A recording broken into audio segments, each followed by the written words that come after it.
হাসপাতালে ভর্তি করানো হলো কিয়ারা আডবাণীকে, বাতিল হলো অনুষ্ঠান, চিন্তায় অনুরাগীরা। শনিবার দক্ষিণী তারকা রামচরণের সঙ্গে মুম্বাইয়ের এক অনুষ্ঠানে উপস্থিত থাকার কথা ছিল অভিনেত্রী, কিন্তু সকাল সকাল হাসপাতালে ছুটতে হয় তাকে, তাই ওই অনুষ্ঠান বাতিল করতে হয়।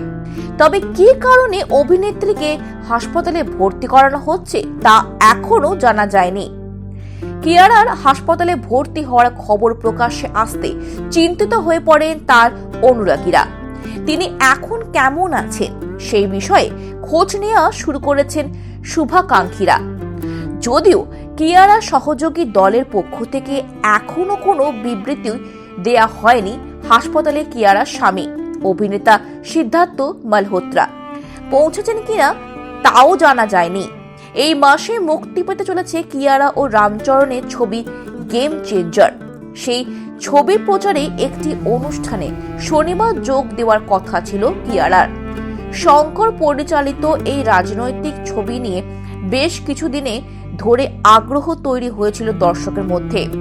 ছবিতে সামান্য পরিবর্তনের নির্দেশ দিয়েছিল সেন্সর বোর্ড। ছবিতে রামচরণকে এক আইপিএস আধিকারিকের চরিত্রে দেখা যাবে, তবে শোনা যাচ্ছে বাবা ও ছেলে দ্বৈত চরিত্রে অভিনয় করেছেন তিনি। কিয়ারাও এক পুলিশ আধিকারিকের চরিত্রে অভিনয় করছেন।